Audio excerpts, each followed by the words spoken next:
everybody, and recently I've been having a little bit of a tinker around with Oddworld, new and tasty. So can I please get an intro now?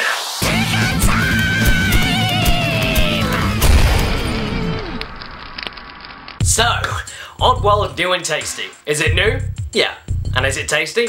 Yeah. If you've watched my Caddies retrospectives on the first 3 Oddworld games, you will know 3 things. 1. That Oddworld are an ingenious company that make intelligent and beautiful games. 2. That Lorne Lanning is legendary, limitless, and luscious. And 3. They have now joined and merged together with a game dev company in the UK called Just Add Water to keep on creating more fantastic Oddworld content. Taking all of those things together means that New and Tasty had a lot to live up to, not only because it is the first bit of purely brand new and fantastically original Oddworld content since Stranger's Wrath, but also to appease all of the original fans of the first few games and bring new audiences into the whole Oddworld spectrum. Now in this video, reviewing the core game, as it were, isn't really gonna happen. I've already covered the story, most of the level designs and puzzles, and like the overall structure of the game, and highly commended it as well in my Caddies retrospectives on Oddworld. And if you look in the description right there,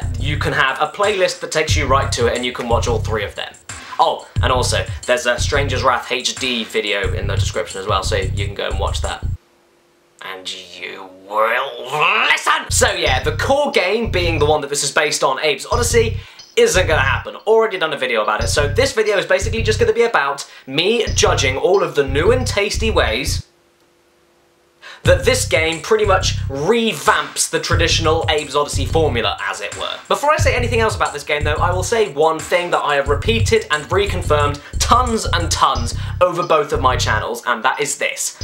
This is not an HD remake, guys. I know some people don't agree with that, but it is not. An HD remake is taking the exact same game, exact same assets, and just sharpening the visuals into high definition and pretty much uncompressing the music and all the sound effects. And if you're lucky, maybe 1 or 2 bonuses like sprinkled in. So, you know, the Devil May Cry trilogy, Jak and Daxter trilogy, Ratchet and Clank trilogy, Sly Cooper trilogy, Eco and Shadow of the Colossus, and even like stuff like Wind Waker HD. Yes, I know, it's a little bit better cared for than those other games, in example, but it's still the exact same game, just looking and sounding nicer. I know there's a few different things in Wind Waker, but the overall game is exactly the fucking same, so there's no point arguing about that. It's an HD remake. This is just a completely different thing altogether. So that means that the reason Nintendo are charging what they're charging for Wind Waker HD, I have no fucking... New and Tasty, on the other hand, is not simply just. This is a game that has been completely redone from the ground up, and I'm talking about new environments to explore, new secrets, new cutscenes, new gameplay mechanics. Pretty much everything is frigging new here. And yes, of course, most of the level designs and puzzles are still intact from the original game, but they have all been turned up on the dial to keep them challenging with these new gameplay mechanics, and basically, as well as the beautiful visuals as well, everything is adapted and fixed accordingly to everything that this game is doing. In this game, once again, you control our lovable little soon-to-be breakfast Abe. He can still talk to all of his Moodokan buddies with GameSpeak, but GameSpeak now, instead of having trigger assignments and everything, it's now all been entirely switched on to the arrow buttons on the DualShock 4, which, in my opinion, works out in its favour a millionfold.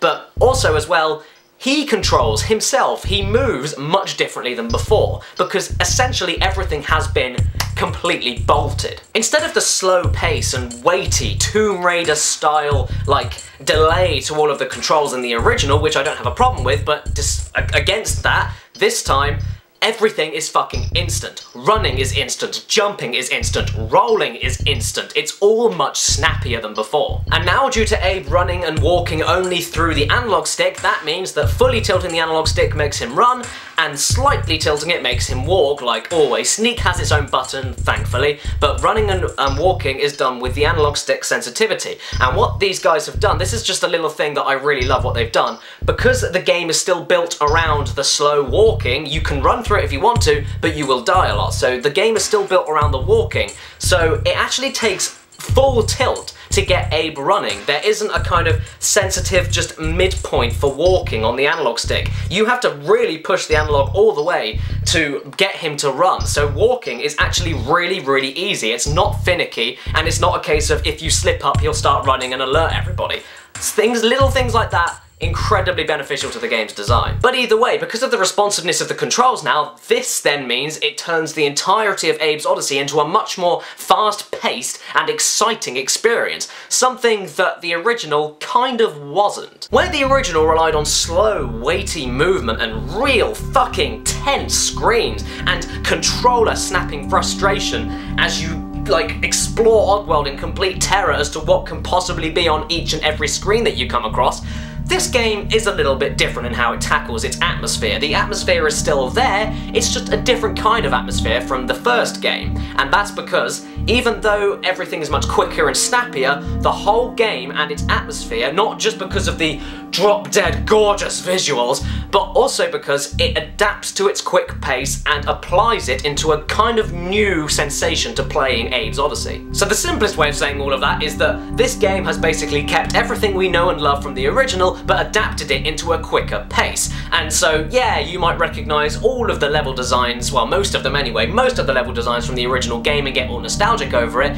but to up the threat, due to all of the control scheme and game mechanic differences and everything, all of these level designs and puzzles that we might remember and recognise have been completely amplified. Chance stoppers are more frequent throughout the game, mines are a little bit harder to deactivate, flying mines are much more omnipresent with some of the jumping puzzles. Hell, there are more jumping puzzles and platforming segments altogether because of how much more easier it is to platform around these things. And there are more enemies thrown into the puzzles. Hell, yeah, and there are even faster enemies as well. I mean, the way that the paramites behave and the way that they move, like a fucking jumping spider, fuck that noise. And hey, even due to all of this, Abe still feels like a meaty sack of flesh that can die extremely easily. Which is apparent in not only the way that Abe gains momentum, as it were, but also the fact that, rolling is nowhere near as fast as running anymore. And of course there are some brand new body physics for dead bodies and whenever you get hit, and there are all these new added things to make it feel like a weighty experience in a modern day world for gaming, I suppose. Anyway, this of course brings me on to the fact that this is a side-scrolling game and not a static screen-by-screen game. Because the word got out that this was just a pure, simple HD remake, everybody was assuming that the original and every level design and puzzle from the original would not have worked with the side-scrolling. They all thought it was going to be like clunky, and they thought it was going to be cramped and crowded and ridiculously difficult and not at all fair, and that you'd have to walk through the whole game anyway. Well, they're fucking wrong. Everything that I've mentioned previously about this game in this video works in tangent perfectly to adapt to the side-scrolling. And not only has the game adapted to the side-scrolling in the sense that sligs now have vision ranges to have a look through fog where you're hiding, and the chance stoppers now have ranges in which you can actually be struck by them, and the fact that Abe can have a look around with the right stick to survey everything that's around him on this new side-scrolling plane, and while he's looking around, throw coins over the other end of the screen to cause distractions, which can be a lifesaver, and he can also kill bats that are trying to kill you, which there are a lot more of in this game. But also you can, even more secrets hidden away to now save the extra 200 Mudokons they've thrown into this game. There was originally 99 and now there's 299. So everything has worked perfectly into each other and everything has been added and taken away to make up for it. But not only that, because for every charming little thing that was in the original, for example the panoramic sweeping shots as Abe discovered some new territory, even though there's some of them had to be taken away sadly, it's actually been lovingly and welcomingly replaced with something, such as the incredibly well hidden secrets that are all over the frigging place, but also with the fact that instead of now like I said, the animated sweeping panoramas, instead of all of that stuff, you can actually go to the places that were just animations in the original game. You can actually go off and explore into the depths of where the camera was moving in the original, and this then opens up more levels, more parts of Oddworld you have not yet explored, and more puzzles and more everything to find. It's fantastic. And speaking of the things you could only see off in the distance in the original, well,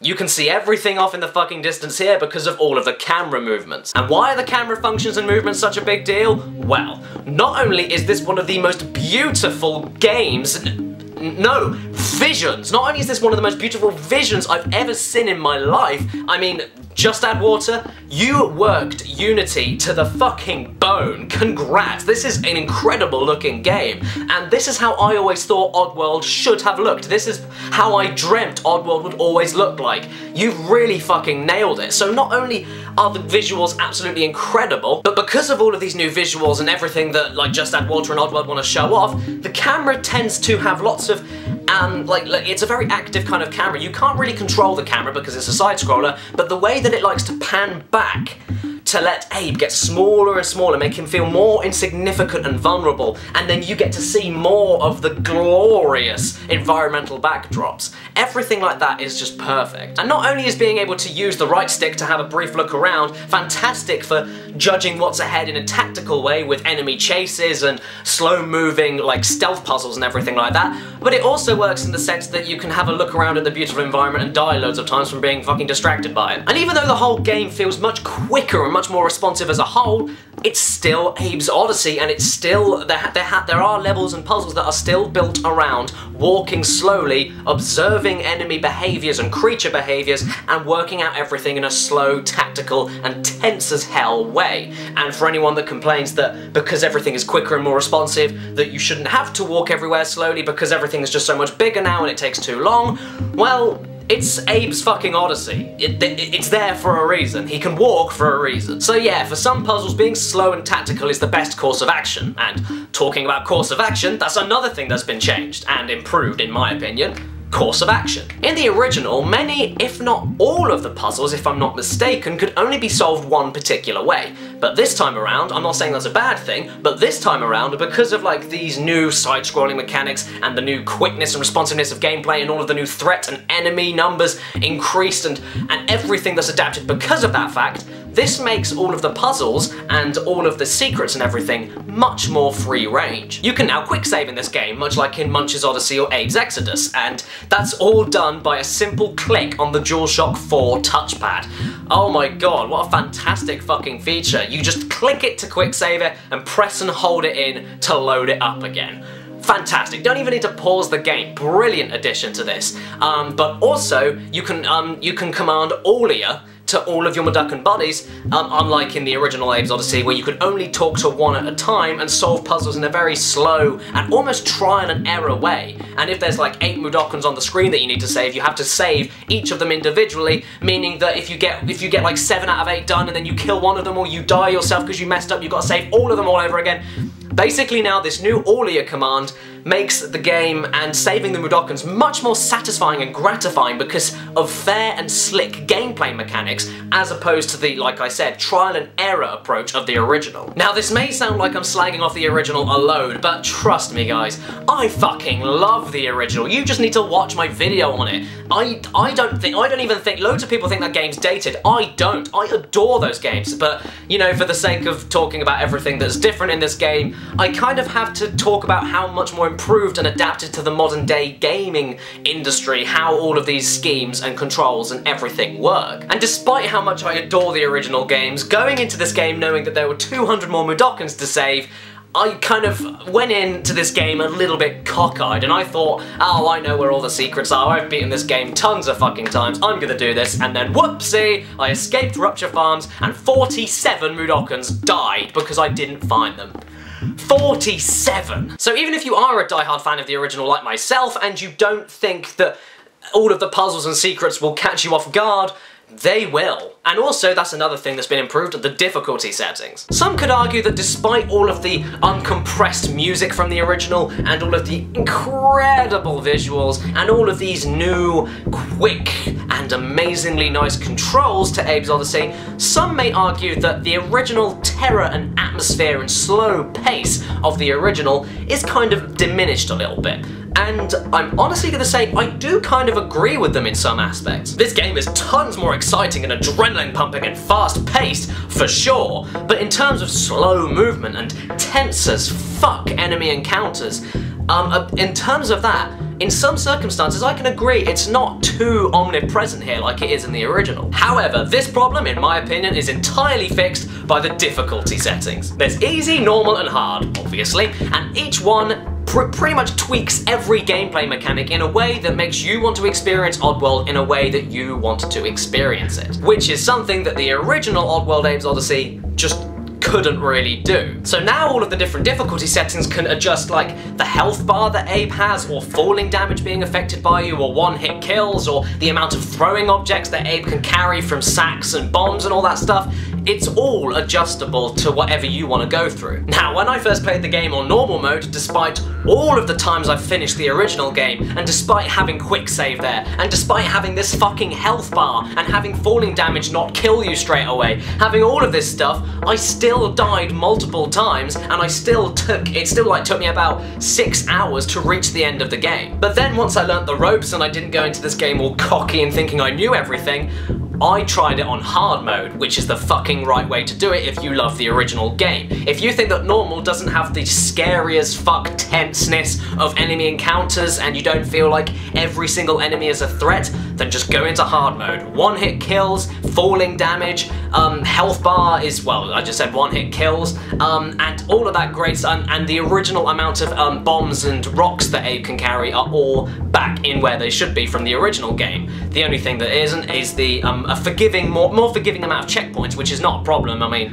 the original was kind of unforgiving in that sense, but also the quick save is still there. But if you want to go through the experience in the original scary way, just don't use quick save. And if you do, I'll know you do. And honestly, the only thing I really didn't like about this game were the audio problems. Believe me, I tried my hardest with this one. I messed around with my TV audio settings, my PS4 audio settings, my surround sound audio settings. I just couldn't get the audio to work in a way I wanted to. I rebooted the game many times in some circumstances. I just couldn't get it to work sometimes. Like, some enemy noises and gunshots were just non-existent. Like, I came across a few slogs that just barked, but nothing came out. Some of the Mudokan voices that are on the other end of the screen haven't got the right, like filter to them, and when you're in the caves talking to some of the Mudokans, they haven't got a reverb filter on them or anything like that. Some of the music is far too loud and drowns out everything else that's going on screen. The cutscene audio mixing is very choppy, especially with Abe's narration. Half the time I couldn't understand what he was saying, even though I knew the script pretty much off the back of my hand. Just little things like that, and even like the satisfying things, like the bloody body like combustions when you possess sligs or shoot other enemies or anything like that. Sometimes these sound effects just didn't happen, and even like the original possession sound effects when you possess sligs, the weird sound, it's there, I can hear it, it's uncompressed from the original, and I love how they kept it in there, but it's just so quiet, I could not hear a single thing. And where that didn't halt my experience with this game whatsoever, this was utterly joyous to play. I fucking loved this game, but just that one minor technicality when it came to possessing as well, it just kind of removed some of the satisfaction from possessing enemies, because I just couldn't hear all of the bassy kind of I'm going to take over your body kind of sensation you get from the original. I just couldn't, it was so buried in everything else, it was kind of a shame, but that's a minor technicality, and I'm sure that is something that hopefully can be fixed with an update, I hope. But like I said, that does not ruin any sort of fun I had with this game. This game is fantastic. And so, if you couldn't guess, after tinkering around with Oddworld New and Tasty Abe's Odyssey, or as GameSpot likes to call it, Abe's Oddworld Odyssey Something Nice and Tasty, which I think is fucking hilarious still, that's never gonna get old for me, I will give this game an unbelievable. This is truly a fine example of a PS1 older generation classic that has been completely restored and brought back into the limelight to be regarded as a modern day PS4 classic. Honestly, the amount of love and passion that has gone into this game makes me truly believe that if the technology were there in the mid-90s, this is the game that Oddworld inhabitants would have made back all that time ago if all the technology was there. This is a very bold statement to make, but I believe this is the definitive way to experience the Abe's Odyssey story.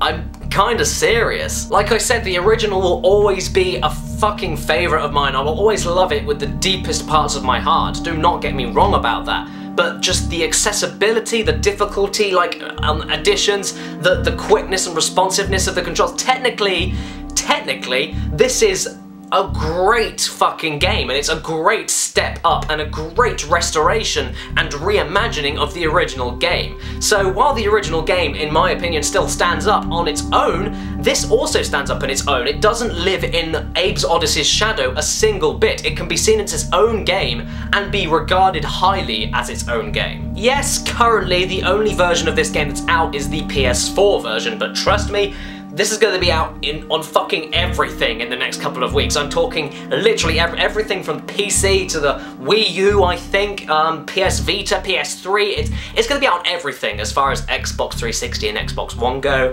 I don't know, but as far as everything else goes, everything will have its due time, whether or not the release dates haven't been confirmed yet, but the PS4 version at least is fucking fantastic. Oh, and what makes it even better is that there's even some fucking DLC being made for this game. Even some DLC. Another entire mini-adventure based off of one of the famous characters from Abe's Exodus, Alf, and he also made his way into Munch's Odyssey as well.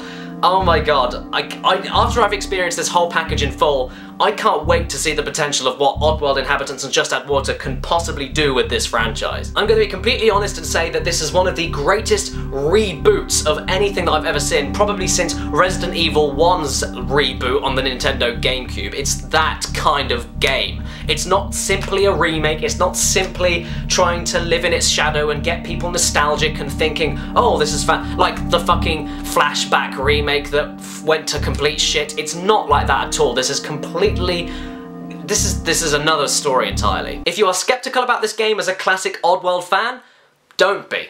And if you've never experienced an Oddworld game before and you want to have a little taste of it, there's no better time to taste it. Farewell everybody, and until next time, take care. Hello everybody, and thanks so much for watching my Oddworld New and Tasty review. If you liked it, then please give us a like and a share and a subscribe if you want to see some more weekly content from myself. I do lots of other things, as you can see from the first 3 videos that are on your screen right now. Click on any of them, they take you to different playlists of different genres of show that I do on my channel. Not all of them are as analytical as this one, so please have a look at what's going on. In the description as well as the other videos I mentioned earlier in this video, are all my social networks like Facebook, Twitter, Twitch, and all that stuff. So yeah, go and have a look at them and enjoy. I've got to give a huge thank you to the top donators on Patreon, and I'm going to give you all a massive shout out right now. So thank you so much to Daniel Carlson, Harry Gaynor, Philip Larson, David Coffey, Ivan Strand, James Newman, Greg Black, Abdullah Almana, Nick Marchenko, Darkest Side of Me 101, he's a YouTuber, so go and have a look at him,